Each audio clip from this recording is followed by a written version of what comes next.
On the morning of October 12th, 1944, the Hollywood stars of the exclusive El Palacio apartments woke to a gruesome discovery. The murder of Georgette Bauerdorf, aspiring actress and oil heiress, would remain unsolved to this day.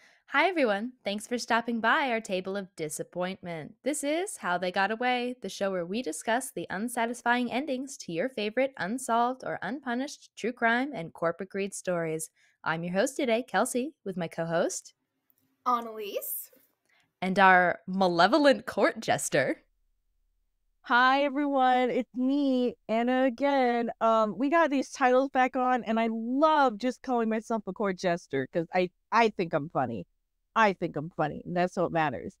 So I've got kind of a short one for you today, but one of those interesting ones. I feel like I'm not super into a lot of the like old Hollywood murder stories, but I feel like some of them really just tickle the brain in a sort of way. Like, what happened here?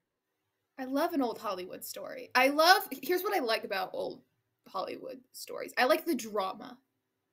The See, I drama. like the more modern stories because I really like the forensics. And the thing with these is that I'm like, has no one run the DNA? Has no one done a DNA profile? That's true. And it's 1944, so all the cops are like, we know what it is, but we can't do anything with it. Okay, but I like the drama, the glitz, the glam, the weird circumstances, the like scandals. It's so interesting. Because it's That's such true. a different world than like I live in. The glitz, the glamour, the hardworking girl from the country. This one, it is technically old Hollywood, but it's a little bit more like on the fringes. It's tangential, but it's still pretty interesting. There's not too much scandal. Well, I guess it depends on who you ask, because A there's like scandal. you could maybe read into a couple things here, but time will tell. Okay. So let's learn a little bit about Georgette Bauerdorf. So she was born May 6, 1924, to oilman George Frederick Bauerdorf, who she was named after her dad, Oh. and Constance Danhauser. And she had one older sister who was also named Constance. So they had two kids, and they just named them both after one another, which I think is pretty cute. It is kind of cute. Constance is Ooh. a name you do not hear that much anymore. Well, this was the 1920s to the 40s, so this is Constance's era. The era of This is her Constance. time to shine. It's her time. And her older sister also went by Connie. Oh, I think that's cute. Connie, baby. I did not see any nicknames for Georgette, although based on what I know about her, I feel like she was like, no, Georgette. She's just kind of got that energy. Full name only. Mm-hmm. So a lot of Georgette's education was in Catholic schools for girls, schools that are run by convents and nuns, a proper girls' upbringing. Her dad had some money. He was an oilman. He had a lot of oil stocks, and he also worked on New York's. Yeah, but her dad worked on Wall Street doing like stock exchanges and stuff. They were kind of old money before old money was like a huge thing. Like if you think about like The Great Gatsby, he was like new money at that time in the 1910s. But then after a few years that would just be old money. They were like maybe a generation or so removed from the nouveau rich, which now makes you the new old rich, I guess. But old money people would say they're not old money. They don't have Exactly. generations of wealth tying back to the Mayflower. Exactly. They don't fit in either crowd, which sucks. They just don't. I'm not rich enough. The millennials of wealth, I guess. The family, Georgette mostly grew up her early years in New York, but then her mother died in 1934, 1935. So Georgette would have been about 10 or 11 when that happened.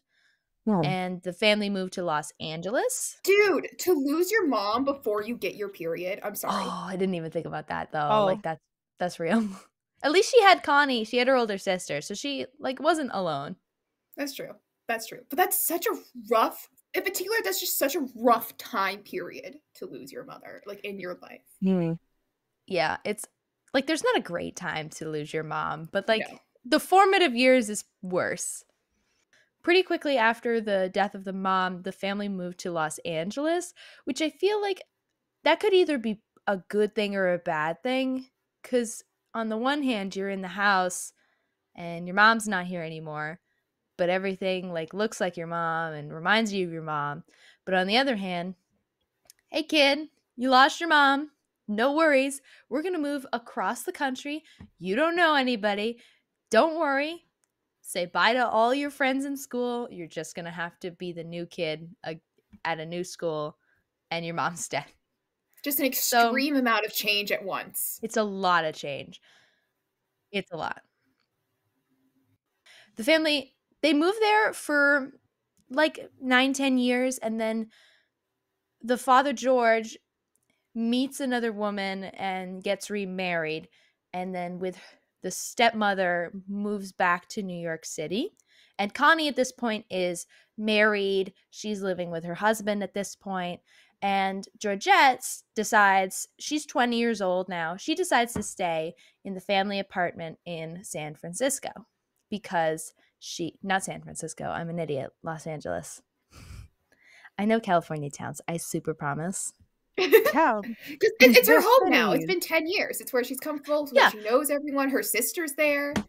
Exactly. And the family just has an apartment in Los Angeles. They got money. It's a reminder that they have money. So she, like, her family, her sister moves out to live with her husband. Her father and her new stepmother move to live in New York, and she moves into the family's apartment in West Hollywood about August of 1944.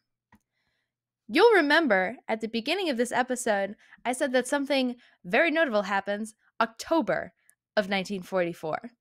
She was home. She lived alone for a handful of months, Oh, God. which really sucks.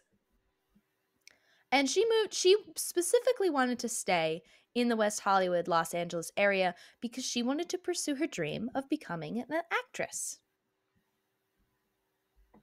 Sure. And yeah, she's I mean, going for it. I mean, if there's a time to go for it, when you have money, a safety net to fall back on, and you're young, why not? exactly.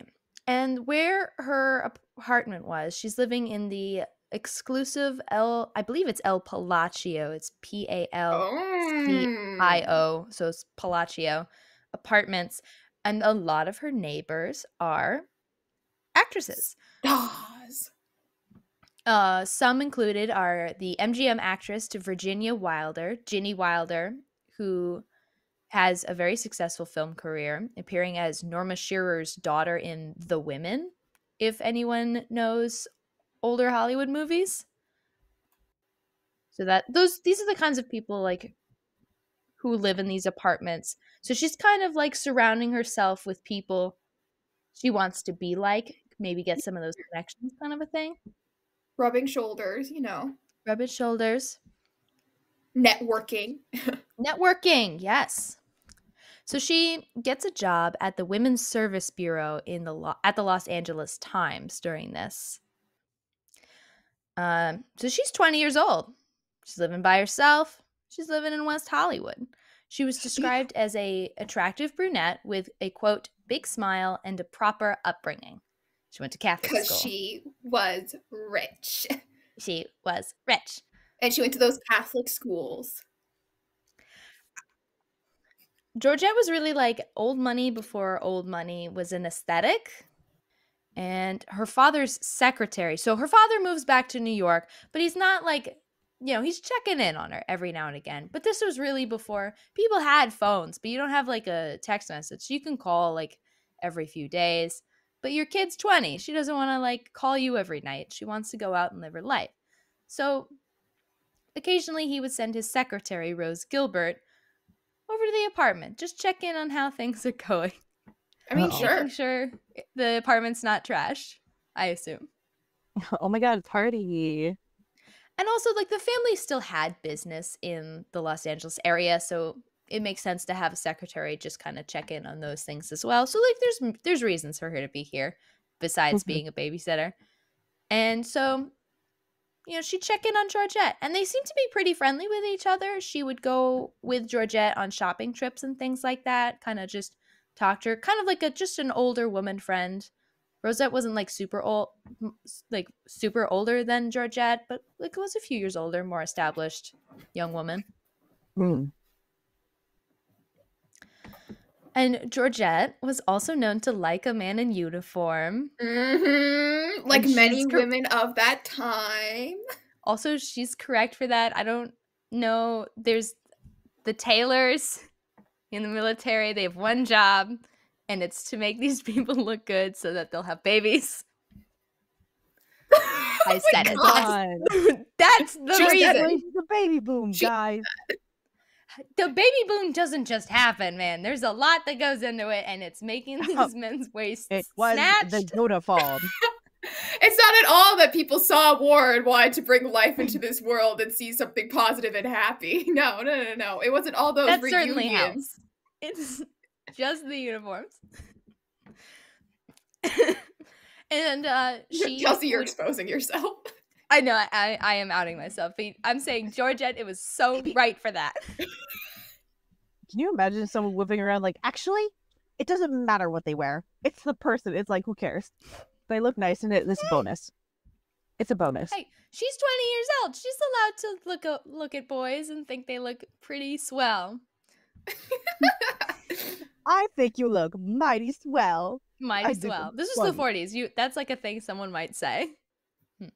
And she was known to keep a red address book with names of boys that she had met or gone on dates with. And I think dating was a little bit, it's not a situationship kind of a thing that we have today, but there's a casual aspect to it. You're not necessarily dating everybody with the intent of marriage, but you're also like, it's like a social thing. You're doing social things. It's not always super serious or romantic. So she's like, maybe she's just meeting people. Making friends, things like that. And this is back in the day where you wrote that shit down in an address book. Bring that back, because I've got so many contacts in my phone that are like, girl, Luke, you could just coworker, make an address book supervisor. for yourself. I could. That'd be very old money aesthetic of me. I think you're attributing a lot to old money aesthetic. Listen, I'm going to give you a little bit more about Georgette. And she was an old money girl. She was an old money girly. Okay. She volunteered her time at the Hollywood Canteen on Wednesday nights. And the Hollywood Canteen was mainly for enlisted men, although officers would also come, but they'd have like kind of a VIP area. There would be bands that would play, and volunteer hostesses would dance with the soldiers. And the idea here is that they would get people who were aspiring actresses or actual actresses who would come here and dance with enlisted men. The idea here is sort of to give these men who might die a good story, essentially. Did you listen to The Morbid on a very similar case to this? No, they did this episode. I'd already started doing the research on this episode. I haven't listened to it. I refuse to listen to it. I was literally like, wait a second. Yes, Morbid did an episode on this. I'd already started doing research, so I have not listened to it. I will listen to it after this and then find out all of the things that I missed. So I already listened to that. I was like sitting here like, oh, maybe it's like a different girl, because I'm bad with names. So I was like sitting here like, okay. Wait a minute. Wait a second. I know her. Well, Annalise, no spoilers. I'm just here. I'm just so that's what the Hollywood Canteen was about, which, living in a non-World War II era USA, that's kind of a wild thing to just kind of be like, better give them a good story before they die. But it's also such, like, the Hollywood Canteen in and of itself, it's such an aesthetic. Like, if y'all have watched Gilmore Girls, they have a party themed after the Hollywood Canteen. Yeah, the Hollywood Canteen is a very interesting part of that era in old Hollywood in general. And so many of the volunteers, like we said, there's a lot of people who are aspiring actresses or current actresses, but also many of the volunteers worked at the LA Times and knew each other socially, and many of them knew Georgette. And no alcohol was served at this club or allowed in. So it's not sort of a club like you think of it more today. It's a social club. There's like some snacks and like a little bit of juice, and you go dancing, and maybe you go to a different club afterwards if you want to have some alcohol. It's also a Wednesday night. Like, come on, guys. We have work at the Women's Service Bureau in the morning. Just casually out.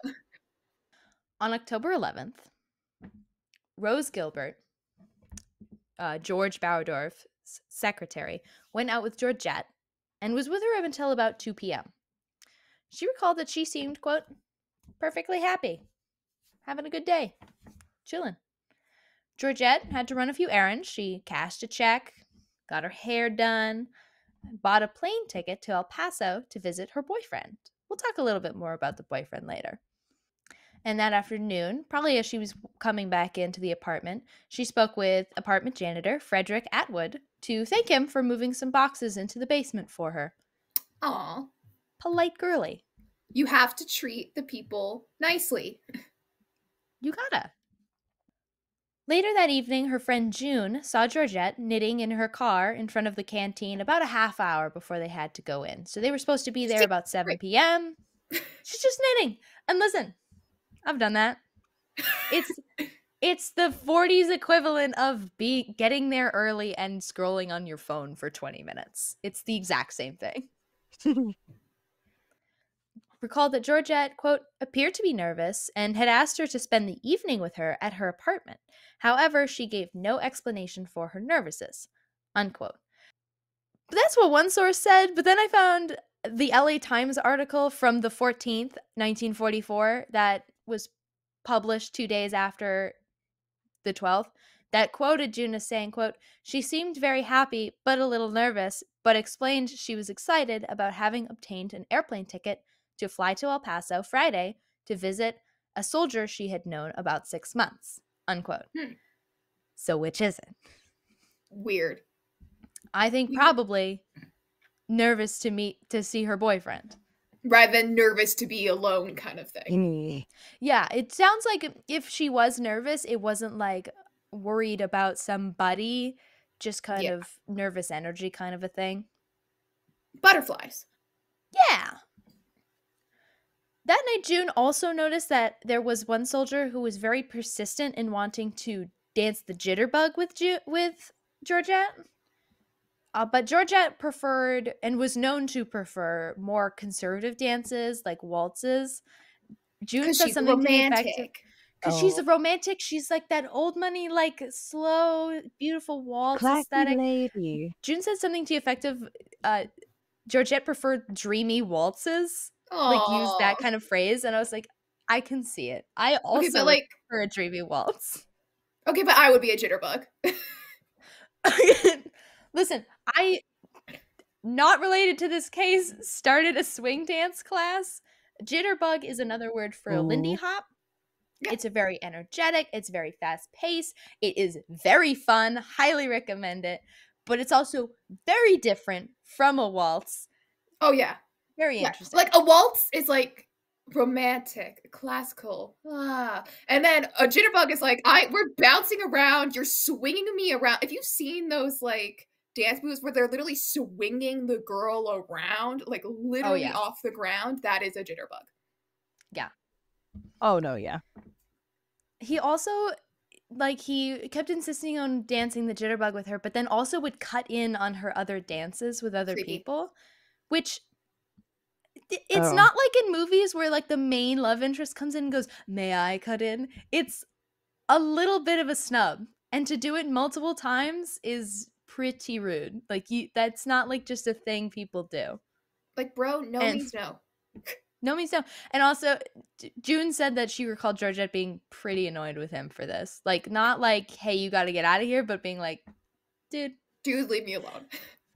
We find out who this dude is later, and like, I don't know him, but I know his vibe. It's a very like, I will say it later, but it's just, ugh. Come on, man. Let my girl dance a dreamy waltz. So she signs out about 11:30 p.m. So that's That is 4.5 hours of dancing. Let's just throw that out there. That's a lot of dancing. Sure. Oh my god. Whew. They sign out, and then June and Georgette said goodbye outside. This is the last time June would see her friend alive. Oh. And it also seems like Oh. the one source I found said that June said that Georgette asked her to stay the night. Sounds like that didn't happen. But again, I don't think she was nervous, like scared to be alone. It was more like excited, sleepover kind of energy. I want to tell you Sure. about my boyfriend and all my plans in El Mm. Paso kind of thing. That's the vibe I I want to got. goss. I want to goss. Yeah. So she heads home. Frederick Atwood, who not only is a janitor, also lived at the apartments, says he heard her come home around midnight, heard her heels clicking on the floor. Mhm.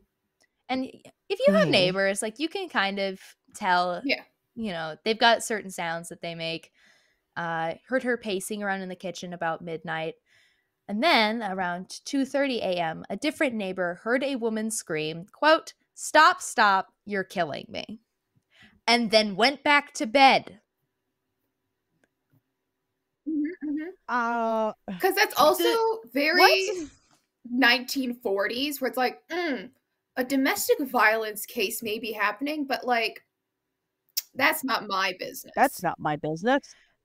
That's true. I That's didn't really true. get anything on why this dude went back. Like, the story that I found was that he woke up to this. It was loud enough that he, like, sat up in bed to so it startled him. And then he just went back to bed. And I don't get it. Yeah, okay. That is weird. If you sit up, I would get up out of bed at that point. Personally, that's how I feel. Like if you stir like in your sleep and you hear it and then go back to sleep, I get it because sometimes you know how like um you have a light sleeper moment and you hear something and you're like you wake up a little, but you're not fully conscious and then maybe you go back to sleep. But if you sit up, you're like forcing yourself awake, I feel. So you're moving. So that kind of like shakes you up a bit. But going back to sleep after that, I could get like, come on, if buddy. you like startled awake and you're kind of like not fully cognizant of what's happening, you're like, was I just dreaming about that? And you're like straining your hearing to hear if you hear anything else. You don't hear anything else, and you're like, maybe I made that up. Yeah, I suppose it could That's be also that. But fair. he remembered it enough to remember exactly what she said. It wasn't That like is a he just little heard a shout. that is a Yeah. little weird. It was a little weird. I do also want to say Frederick Atwood says that he heard her come home at midnight, and then we also have this neighbor saying he heard something around 2:30 a.m. I did see a couple sources say that she went after going to the canteen, she went to another dancing club and stayed there until about 2 a.m. But Huh. based on the timeline, I'm not really sure how that works. Yeah, because I was gonna go like, is it her coming back at 2:30 or is it the person that's going into her apartment? Question mark. That's an Oh. interesting thought. Oh no! Oh no! Oh no! Oh no! Around 11 a.m., the morning of October 12th, Frederick, his wife Lulu, and one of their daughters were heading to Georgette's apartment to clean it. This was something they did semi regularly. They'd go around to the different apartments and clean kind of the inside. He'd do kind of the living areas, and then his wife and daughters would do the bedroom and bathroom areas. Okay. They approached the door to realize that it was ajar. That's not a good sign. Oh no. And also for these apartments, it's important to note that the door did lead to the outside. It wasn't like it was in a hallway that was indoors. So Okay. they're coming up Oh, okay. outside and coming up to the door and realizing that it's ajar. And as they come in, they hear water running upstairs. Based on other sources, I think this was like the water is running, but it's not like a full bore. The tap is blown wide. It's like a more of a trickle. Hmm. But that's kind of weird. The door's open and the water's running upstairs, and Georgette's nowhere to be found. And I think Georgette was the kind of person who would greet them, say hi, come to the door at least when someone comes into your apartment.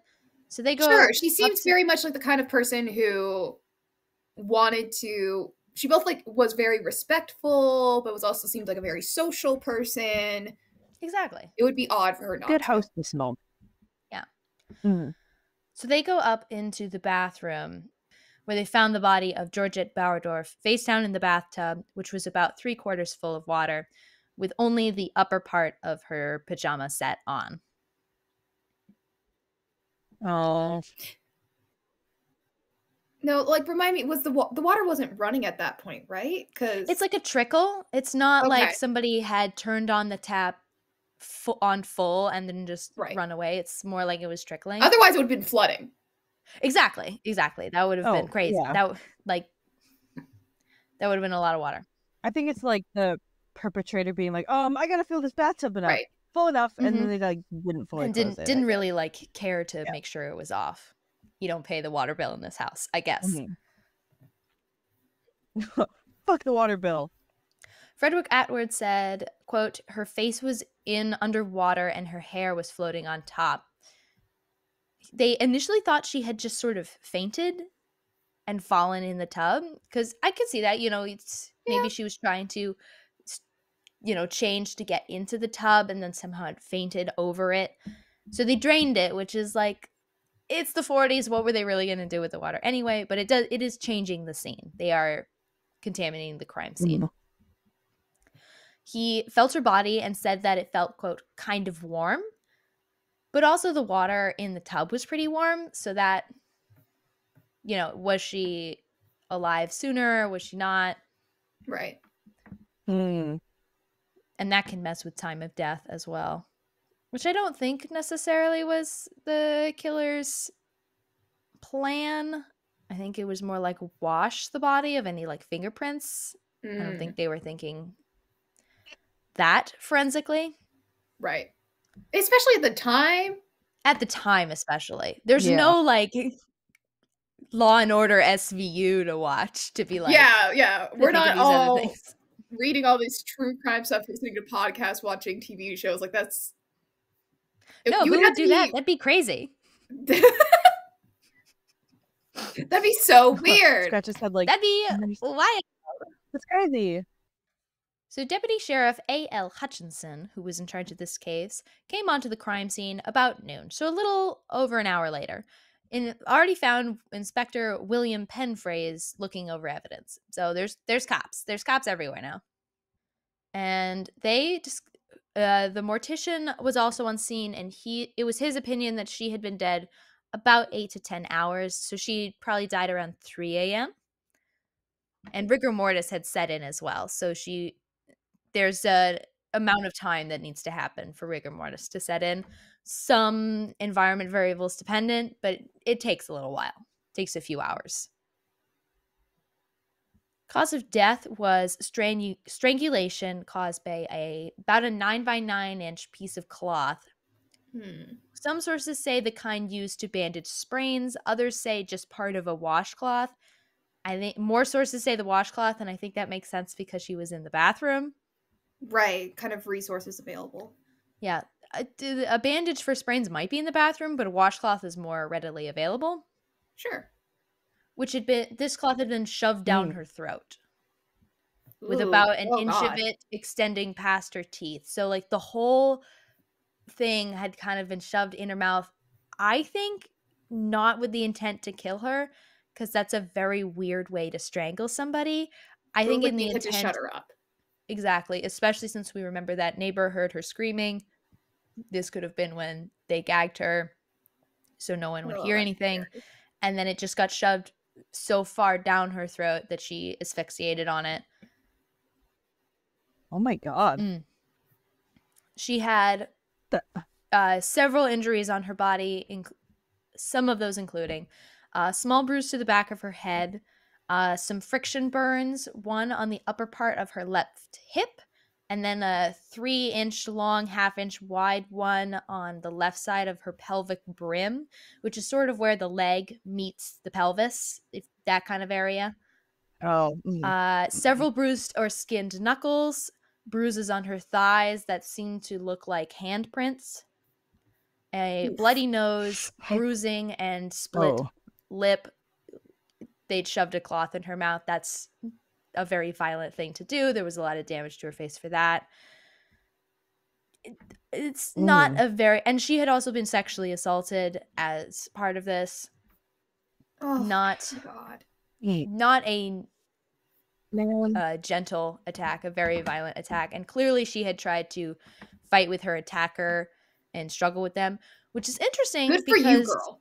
good for you, girl. Yeah. But it's interesting because the house wasn't really messed up at all. The bathroom was off of the bedroom, and the bed seems to have been laid in, but not overly messed up. It looks like someone had, maybe sat on it or maybe laid down and put the covers over, but not really mussed up. So either they'd slept very still or hadn't slept in it. They just kind of laid down. The LA Times noted that there were a couple blood spots on the sheets, though, so that might be of note. The pants of her pajamas were found at the foot of the bed and were ripped almost in half. Oh my God. Yeah, this was a very violent sexual assault. Which makes it interesting to me with the blood spots on the sheets coupled with the pajamas, coupled with what we know about her body of like a lot of defensive wounds and injuries. But the bed's not mussed up. Like, where did the attack happen? Because there's not much of note in the bathroom either, except for a dirty towel on the floor and the bathtub itself. I mean, unless the person cleaned up. That's what they think is what happened. There was also a blood spot on the carpet between the bedroom and the bathroom door, which was wet and slightly faded. And a wet and somewhat dirty towel on the floor in the bathroom. So they think what happened was the killer tried to clean up some of the scene after this murder, but then didn't get rid of the pajamas. Maybe they made the bed, but then sat in it. It's very weird, like, state of partially cleaned up crime scene. Maybe they ran out of time. Maybe. Because the blood spot was also still wet when investigators arrived at noon. That's weird. That's a weird aspect. And remember, they think that she died around 3 a.m. So, like, how long did they stay in the apartment afterwards? Yeah, exactly. How long were they walking around? Was that like a mistake on their way out or something? And there's also, in addition to the bathroom being generally clean, there was no blood in the bathroom. So, but the bathroom is also easier to clean. So I think just by virtue of the fact that it's really hard to get blood out of the carpet is the reason that was still visible.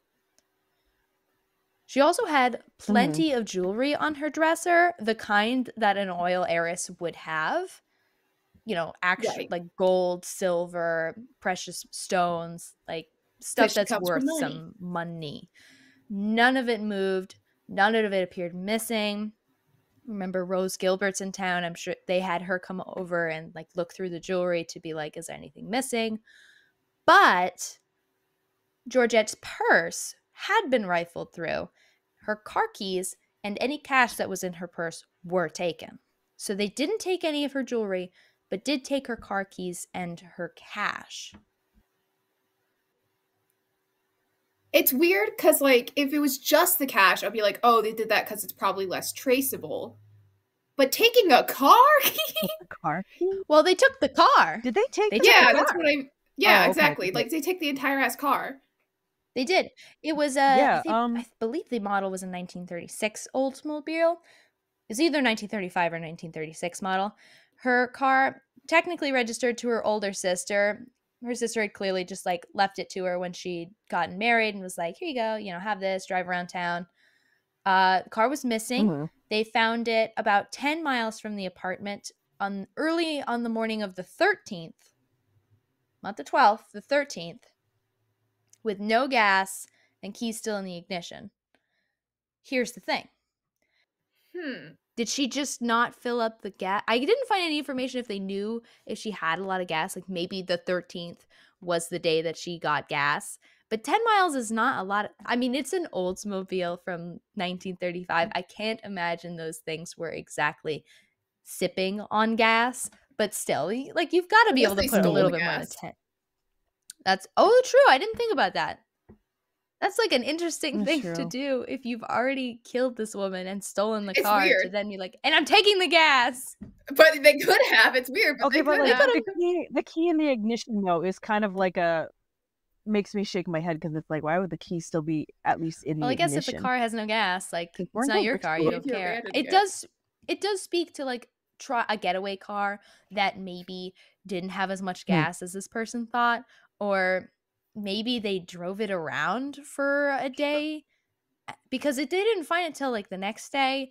I feel like I would notice a car that had just been abandoned because this is Mm. like a nice, well-to-do area. Hmm. You're only 10 miles out.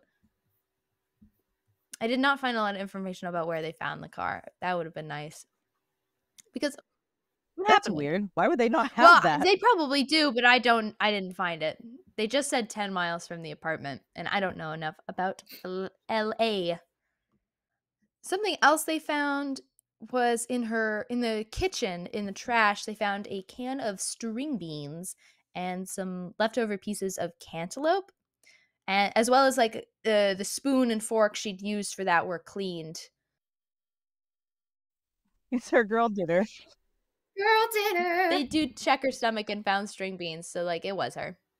So she had time then to get home, get settled, have a little snack before anything sort of happened. Mhm.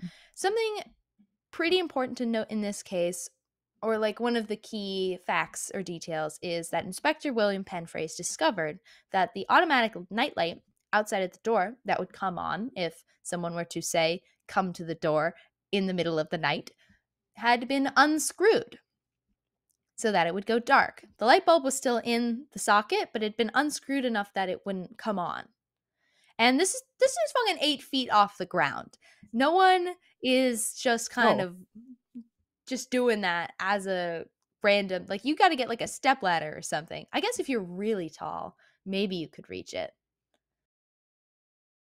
But I feel like that more shows like maybe some kind of premeditation for that. Yeah, someone had to, one, know that that light would do that. True. And unscrewed it before it came on, probably. Or if it did came off, she hadn't noticed. Right. They also mhm. found fingerprints on the bulb, so they didn't wear gloves. So they put in the thought to unscrew the light bulb, but either didn't think or didn't care that their fingerprints would be on it. Interesting. They also, nothing ever came from the fingerprints, so I guess they weren't anywhere. Turned out fine for them. It worked out. Hutchinson, our deputy sheriff, also believed that the intruder knew the layout of this apartment very well, because the lights were out when they arrived at the apartment. So that means that either they turned off all the lights or they did most of this in the dark. No one really But noticed considering any not lights much on in was, the apartment. Go ahead. I was gonna say, considering not much was like knocked over. I mean, we did talk about the possibility that they like cleaned up, but it feels like more likely that a light would have been on. Otherwise, there might have been more of a mess. Yeah, I wasn't really sure what was meant by this. If they meant the apartment, like itself, like the apartment that she was living in, or the like complex. Right. Okay. Yummy. But it does beg the question of like, did the killer get invited in by Georgette? Was this someone she knew? Did they lie in wait outside in the door in the dark, or did they lie in wait inside of her apartment? Because you'll remember our timeline's a little screwy here, because some sources say that she went to another dance club and didn't come home until 2 a.m. But Frederick Atwood, Mhm. the janitor, says he heard her heels clicking on the floor at midnight. So maybe the sources were off, or maybe the killer broke into her home and then laid in wait. But then if he'd done that, she clearly came home, had a snack. So he laid in wait for a Yeah, she while. had a bit though. Oh my god, that makes me think of BTK. Ugh, creepy. Sorry, I think about Gross. BTK too much because of the closet thing. It's Annalise's Roman Empire. I hate that it is, but honestly, it is because I think about it too frequently because it freaks me the fuck out. I get it. I get it. So, motives for this crime.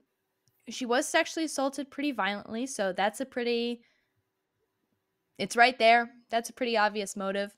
I do feel like it's worth mentioning, not because I think that this had anything to do with it, but I think it's worth mentioning that her father was an oil man. Was Georgette like important enough that someone would go after her for that to try to get at her dad? I don't think so. I feel like it's worth mentioning. But also Mhm. in the sense of like, think about where her apartment was. Like, it was in a well to do, exclusive apartment complex. If you're a creepy serial killer, like rapist, that seems like a very weird place to ply your gross, disgusting trade. Also a risky place. Exactly. Yeah. Now we will move on to some possible suspects. You'll recall that I mentioned she had that red address book. They did find that in the apartment, so of course they're like, well, gotta go through these. Most of these people were soldiers, so their whereabouts pretty easy to track. Where were you? At the barracks. Can anyone confirm? Literally 40 people. Mhm. Everyone in this book can say, I was here, and I can vouch for everyone. We were all here. I believe at this time the fingerprints were collected of a person as part of intake to become a soldier. That would make sense. And remember, they found fingerprints on the light bulb, so I assume that they compared those to any possible suspects. I didn't see anything of being like, oh, this person's fingerprints didn't match, but it's out there. So she did have a boyfriend, or at least a man she knew and was seeing, by the name of Jerry Brown, who was in El Paso, Texas at the Hmm. time of the murder. I mentioned him because he was there. I don't think he could get off off campus onto a plane into LA, murder her, get back onto a plane, get back to El Paso, and then back onto the barracks. That doesn't make sense to me. I don't think he had anything to do with it. Yeah. There was also a hitchhiker. On the way home, she picked up a hitchhiker who was an army sergeant by the name of Gordon Adland. He he told her he told police that she had told him she was hurrying home because she was expecting a call from her boyfriend. I'm not sure if that makes sense or not, because at the earliest she would have been going home like 11 o'clock to get home at midnight, or at the latest like 1 a.m. Texas is 2 hours Hmm. ahead, Right. so it would have been, oh no, they're behind. Yeah, they're ahead. God, They're I ahead. looked California this is up like, 3 times and I still. Listen, time zones can be tricky. yeah. It's No, I was right. okay. I was right the first time. I should have just trusted myself. Austin, Texas is 2 hours ahead of Los Angeles. So if it's Yeah. 10 a.m. in Austin, Texas, it's 8 a.m. in Los Angeles. So it would have been even later where he Yeah. was. Mhm. And he like is a soldier, and I don't think they're allowed to just wander over and do a phone call whenever they want. I think when you're in bed, you're supposed to be in bed. You're getting 8 hours of sleep. Toronto. I'm not a soldier and I'm not a World War II soldier, but I'm pretty sure when it's lights out. But also, like, that might have been something she said to a strange man in her car to, like, be like, oh, someone's expecting me. I mean, yeah. Like, I get that. It's like when someone knocks on your door and go like, "Oh, my roommate's home. My parents are home when you're a small Exactly. bean." Exactly. I think that's what it was, because that doesn't, like, the timeline for her actually waiting for a phone call doesn't really make sense to me. It's Mhm. possible. You never There say was you're also, you'll alone. recall, the dance cutter. Our our soldier who just had to keep cutting in and dancing the jitterbug. I'm also imagining he was The cutting dick. in on dances that were waltzes to dance the jitterbug, which is just so much. I know that cringe is dead, but that's so cringe. Oh my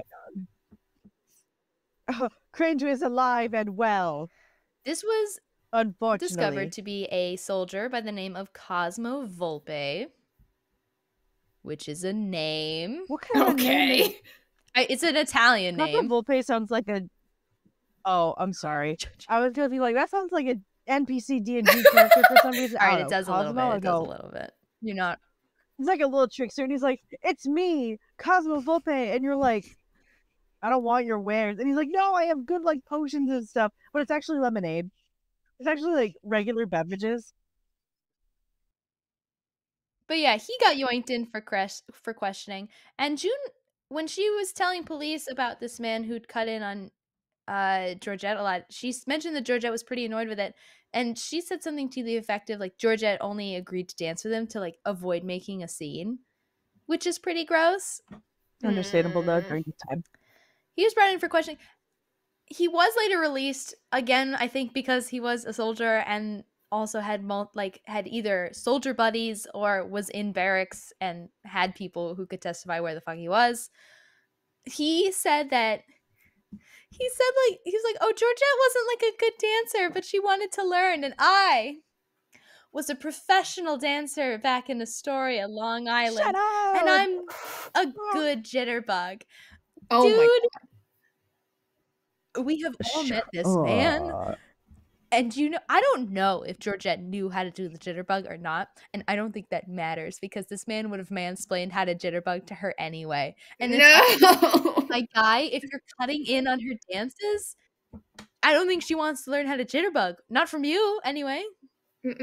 She's not interested, but take the hint. Also, take the note. She's literally like, I prefer a dreamy waltz, so it makes sense if she's not good at the jitterbug. And she was interested, she would have asked. But he's like, no, I need to teach this poor woman about the jitterbug. Shut up, Cosmo.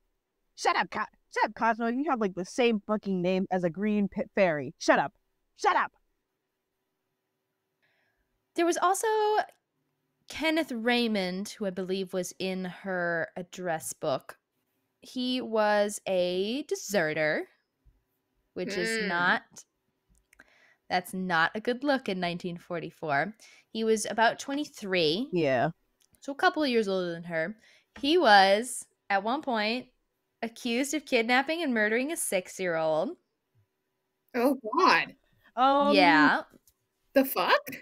That's kind of serious. Yep. I don't know. I know this happened in the 1940s. I couldn't find the timeline of like if that had if the murder had happened before or after. He was definitely arrested for that murder in the 1946, so a couple years after Georgette's murder.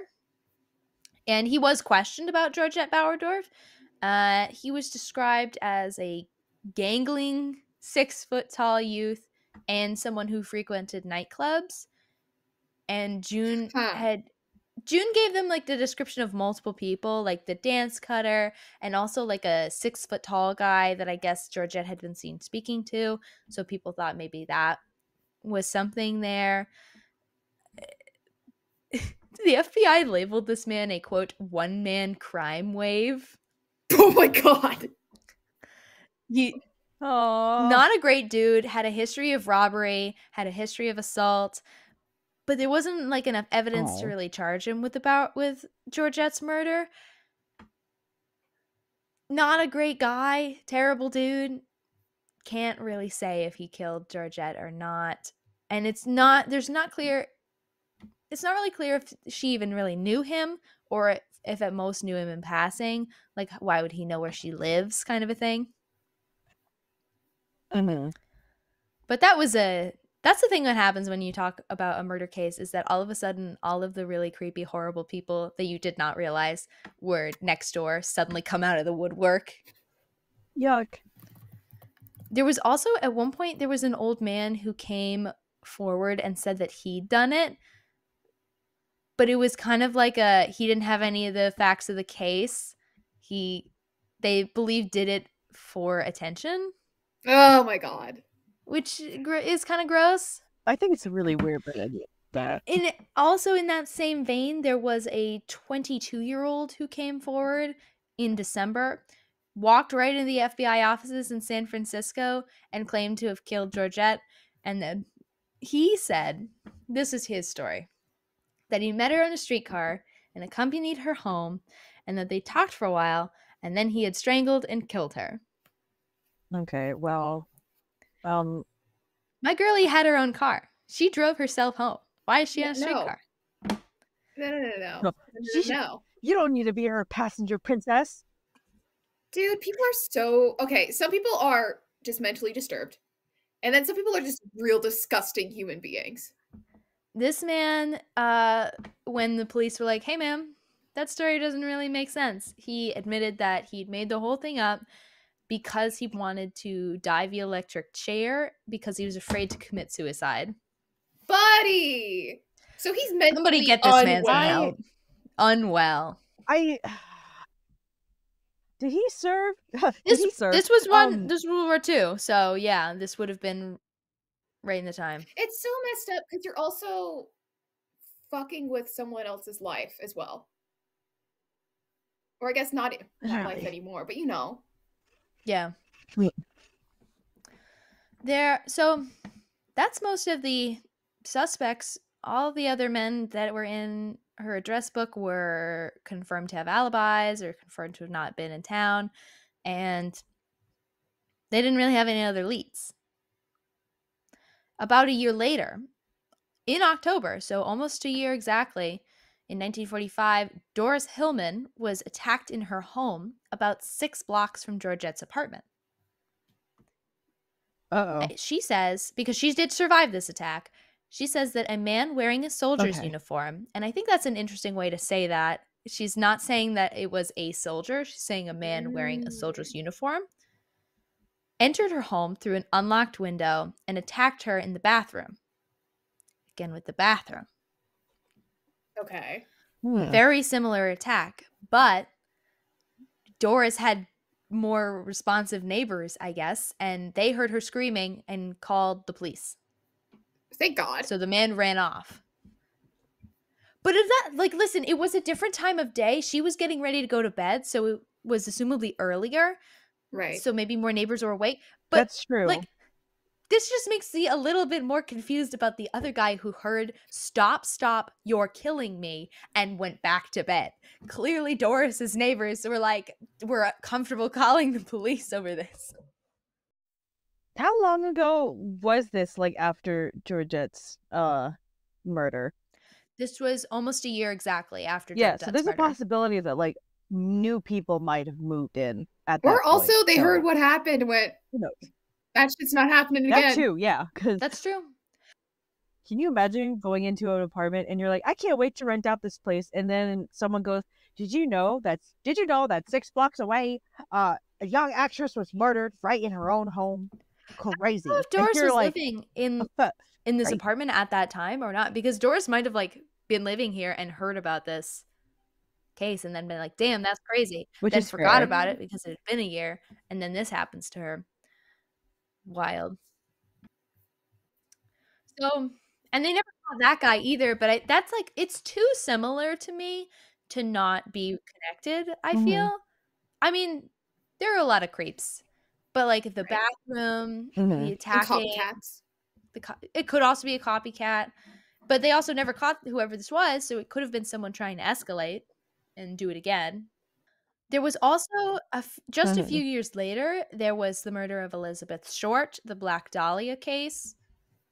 Which, in my opinion, did not bear a lot of similarities other than a young woman who was murdered in kind of this area in the same town. But they were both pretty, like, known cases at the time, so there was some question about whether or not these were related. And again, if we think to the fact that a year after Georgette's murder, another woman was attacked, it could be a person who was escalating slowly, and we just don't know about if there were anything in the middle. I don't really think so. I don't think so. It doesn't really it's possible. Yeah. but I don't think so. Yeah, there's a lot of gaps to this case, That's the unfortunately. thing, is that this happened in 1944, so a lot of that we don't have as much information as we might have for a more modern case, and also they just didn't have the forensic techniques that we have today. I don't know. They had fingerprints, and fingerprinting was an established thing by this point. It wasn't like a new science. And this was also the time where soldiers were being fingerprinted. There were no databases, though. So it's not like you can just plug the set of fingerprints you found at the scene of the crime to a military database, go through everybody, and find if any of them are a match. That's not a thing. But I think we could pretty safely rule out any of the soldiers that were in her address book or the suspects. Couldn't have been the boyfriend. Dude's in El Paso. It couldn't have been him. Yeah. Yes, But it seemed that like most of the people she knew or were associating with were soldiers, which makes sense because it was right in the middle of World War II. We're listing a lot of people just are soldiers. But Right. it kind of narrows down our pool here because most of these people have pretty solid alibis, or we can provably show that their fingerprints don't match. I didn't see anything that says specifically, but also it's right there. There's no way you didn't check. I'd be so pissed if you didn't check. Yeah, that would be. I mean, we've seen fumbles, so like. That would be so much more than a fumble. I mean. Oh, that's have true. You seen never say never. A fumble and a fumble. Never say never. That's true. I think more than likely, though, given that she got home, settled down, she was in her pajamas, she was getting ready for bed. Maybe she got into bed and then somebody knocked at the door. So she got back out of bed, which explains why her bed is partially unmade, but not like crazy undone. And then she goes to the door, realizes that it's dark, but Georgette's a nice girl. She knows a lot of people in the area. Maybe she thought it was her neighbor. Opens the door, gets grabbed, and then dragged to the bathroom. I don't know. It's the partially cleaned up crime scene kind of gets me because it, based on where the pajamas are, I think that the actual attack and assault happened on her bed, and then maybe the person remade the bed partially and then realized that they'd killed her and then dragged her to the bathroom. Although actually she was strangled with a washcloth, which you'd think that's something you kind of just grab in the middle of an assault. So maybe he dragged her to the bathroom and then did the assault in the bathroom and grabbed the washcloth. Because she had enough time to scream once. You did say she had you say she had a bruise on the back of her head, right? I don't know how big it could be because he could have like hit her on the back of the head and then I don't know. There's a lot that could happen here. I also don't know the layout of this apartment, so I can't like visualize it. I don't know if the plans are online to compare, but I'm just like, he might have done it in the bedroom initially, like knocking her down and then dragging her to the bathroom. That's what I thought if he hit her on the back of the head. But if it's a small one, then I'm like, never mind. The bathroom there's no is off of the bedroom. So if that's helpful, like it's attached to the bedroom. It's not like you'd walk back into the hallway. Yeah, because the rest of the apartment seems fine. Then they didn't really find any like point of egress for this person. So unless they must have, most likely they came through the front door. But then like the question is when and how. Because if you're going to sneak into the apartment before she gets there, do you know that she's not there?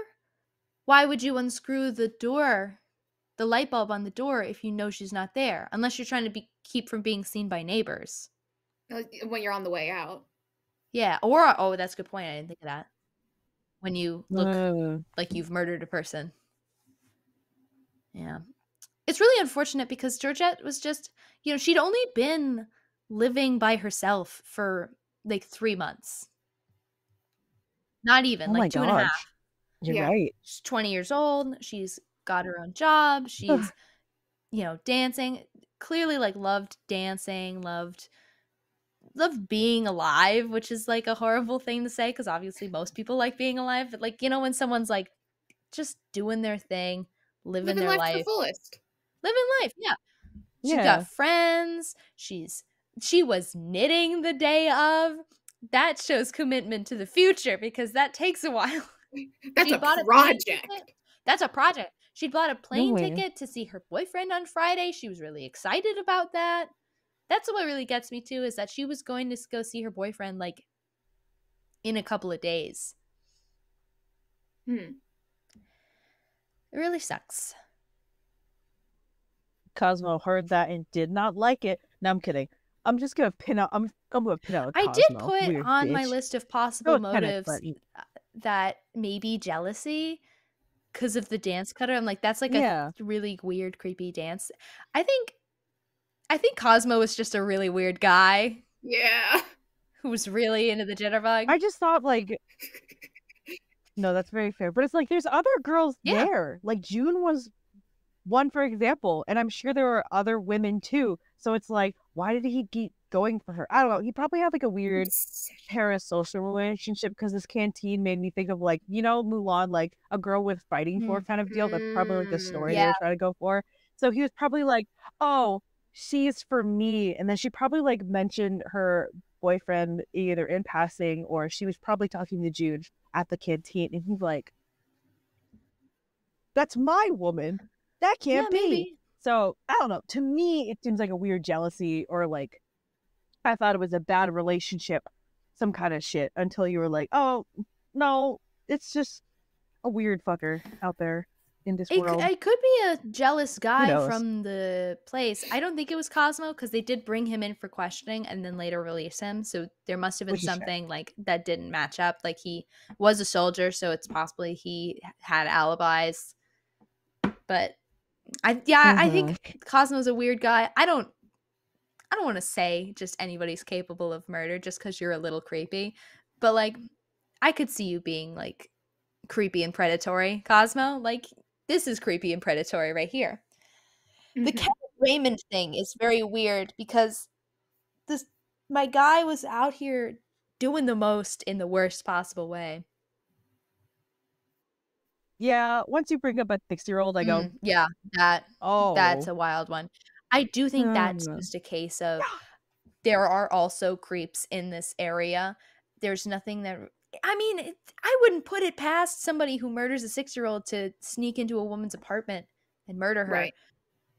But it's also what's weird to me is that like I want to say that it was just like some rando who snuck into her apartment to do this, but like how did you know a single woman lives here? How did you know she was home? Like there's a lot of like, were you watching the apartment kind of a so thing? many questions. Or did you know her? Like weird. Yeah. And I don't know. And we'll never know. Well, we might know. I think at this point, honestly, it's going to have to be a case of a deathbed confession. And I think it's, I look at my watch. I think we might be past the window. We're past that point. Past the window.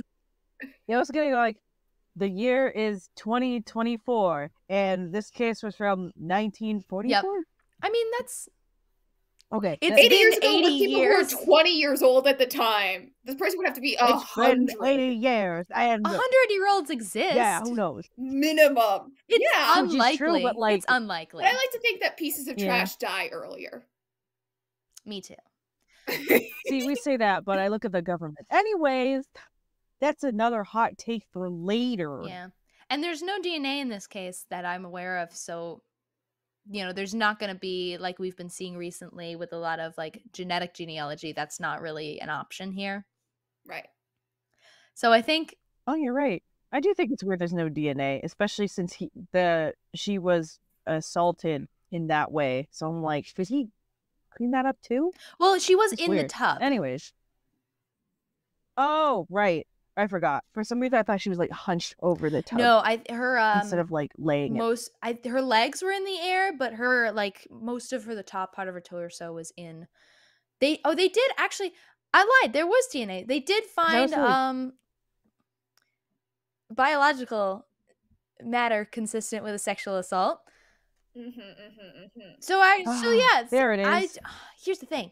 Did they save that in a way? Because this was at the time where they knew enough about DNA to know that this would be important, so they were Right. collecting it. But in terms of storing techniques, it might not have been That's true. saved in a valid way that it could be yeah. used. Because that's like, when did they start actually storing things properly and had better forensics? I want to say 60s, but I also, my timeline is skewed when it comes to this Forensic stuff. DNA Because I'm like, was like 1980s. Like you recall we talked about okay. Jane Marie Pritchard, Lord her Jesus. case in 1986, that was one of the Right. first cases where they were using forensic DNA That's right. like from the start of the case to the end of the case. Georgette Girly Pop, I'm so sorry. That's what's actually, she's just I say it, living it's just my job. her good rich girl life. She seemed like a nice girl, just doing her damn thing. And Yeah. that's a loss. I do have one kind of cute note to end on. Her sister Connie named her daughter Georgette. Oh. We are just using, we have 3 names in this house and we are using them. We do legacies. I like how they're recycling names, but kind of. It's kind of like do you funny, but imagine it's how also like, it's very endearing and cute. Okay, Constance lost her mom, her baby sister. Girl has a rough time. She does. Yeah, that's bad. Well, I hope you're disappointed, because I know I am. Yeah. Pushing your chairs. Oh, where's our table? I'm Man. going to say our table is in the Hollywood canteen. We're sitting Yeah. off to the side next to the snack table, and we're watching one guy really aggressively jitterbug by himself. All right. And with that, thank you so much. See you next Thanks for time. stopping by. Bye, everybody. Wash your hands, push in your chairs, and dispose your napkins properly. Bye.